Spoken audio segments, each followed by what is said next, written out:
Assalamualaikum warahmatullahi wabarakatuh. Hamdan wa syukran lillah, salatan wa salaman ala rasulillah wa ala alihi wa sahbihi wa mawalah, amma ba'du. Baik, kali ini kami ingin membuktikan jejak digital bahkan pengakuan Firanda sendiri yang bahwa dia sendiri kunut subuh setiap hari. Walaupun dulunya ketika masih jahil Firanda ini anti terhadap kunut, tapi sekarang alhamdulillah sesudah dikasih pencerahan oleh Ustadz Aswaja, akhirnya Firanda merujuk fatwanya dan sekarang rutin berkunut setiap hari. Alhamdulillah Firanda sudah diberi petunjuk oleh Allah sehingga hatinya lapang dan mulai menerima kebenaran dan semakin pandai dari ustadz Wahabi yang lain yang masih teriak-teriak kunut itu bid'ah. Bismillahirrahmanirrahim. Assalamualaikum warahmatullahi wabarakatuh. Alhamdulillahilladzi arsala rasulahu bil huda wa dinil haq liyudhhirahu 'alad dini kulli wa kafa billahi syahida.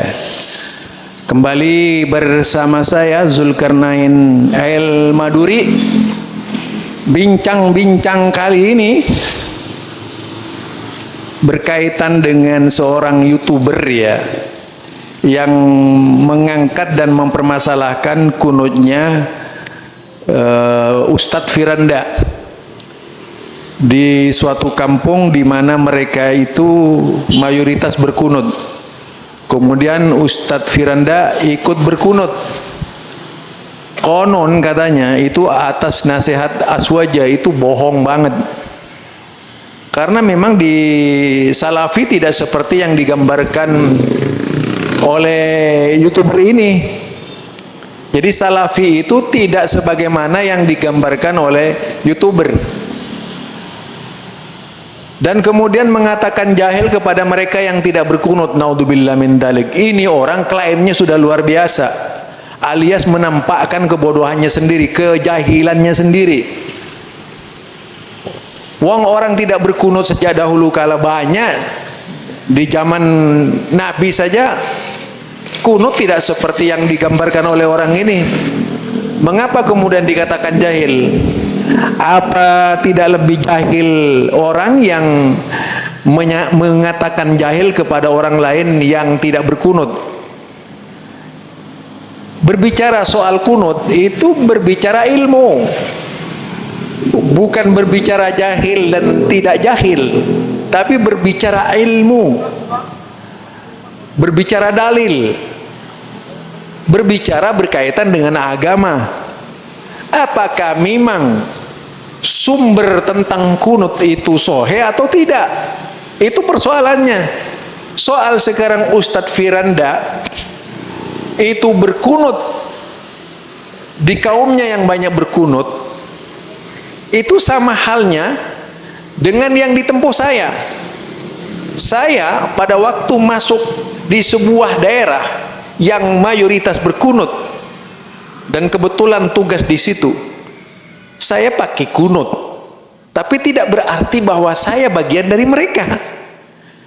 Karena ketika saya berada dalam kondisi mereka itu, apa yang dilakukan oleh saya?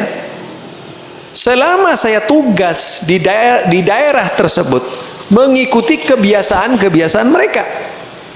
Itu metode. Toh pada akhirnya juga ditinggal setelah dijelaskan kedudukan kunut. Lah buktinya, saya sekarang yang biasanya berkunut dan berzikir sesudah sholat sudah tidak dilakukan lagi setelah mereka diberi penjelasan.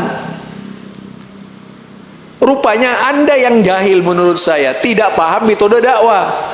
Itu bagian dari metode dakwah yang dikembangkan oleh Ustadz Firanda.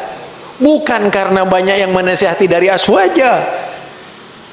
Memang itu karakter salaf.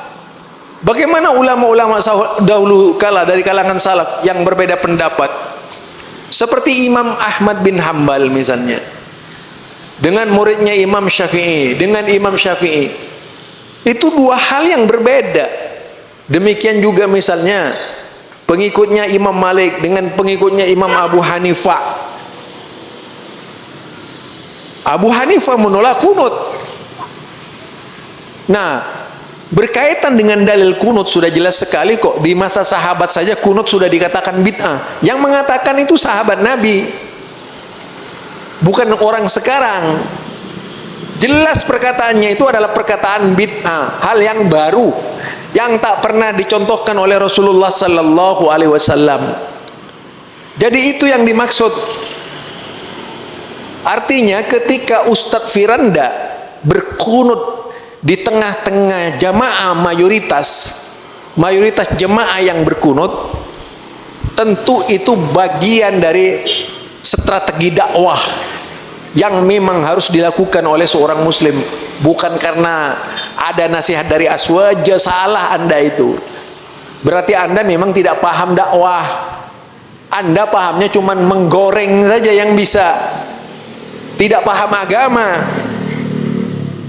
Jadi kunut itu sudah jelas kalau dalam pandangan salaf itu tidak ada yang berbeda pendapat, kecuali dalam kitab-kitab mazhab madzhabul arba' dari kelompok Hanafiyah, dari kelompok Malikiyah, dari kelompok Syafi'iyah, dari kelompok Hambaliyah, itu yang mempersoalkan kunut. Intinya soal kunut itu bisa dikerjakan di saat memang dituntut melaksanakan kunut. Bayangkan kalau saya niatnya kunut itu tidak kunut subuh, tetapi niat kunut nazilah, lalu mau apa orang-orang seperti Anda? Setiap kali saya minta berkunut, justru saya kunut subuh, bukan kunut subuh, kunut yaitu kunut nazilah yang dibaca. Itu pun setelah mereka mengerti ditinggal, tidak lagi diamalkan, walaupun hanya dilakukan sekali pada waktu subuh. Awalnya juga berzikir, mengajarkan zikir yang benar kepada mereka. Sesudah itu lama-kelamaan ditinggal apa yang dikerjakan oleh kami. Nah, kenapa? Setelah mengerti, dengan sendirinya mereka pasti bertanya.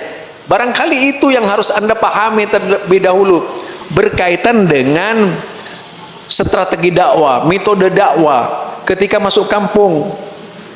Justru yang terkesan sekali menjajakan paham-paham bahwa kebenaran pahamnya itu adalah Anda, itu yang salah. Seolah-olah Anda itu menuntut pembenaran dari orang lain. Berarti Anda itu lemah memang argumentasinya jika tidak pernah disahihkan jika tidak pernah dibenarkan oleh kelompok orang lain.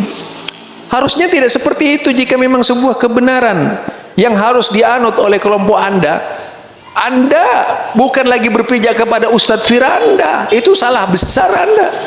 Berarti memang argumentasinya Anda sangat lemah, menggunakan pembenaran-pembenaran yang tidak diketahui maksudnya. Barangkali ini dari saya, Zulkarnain Al-Maduri. Subhanakallahumma wa bihamdika asyhadu an la ilaha illa anta astaghfiruka wa atubu ilaik. Assalamualaikum warahmatullahi wabarakatuh.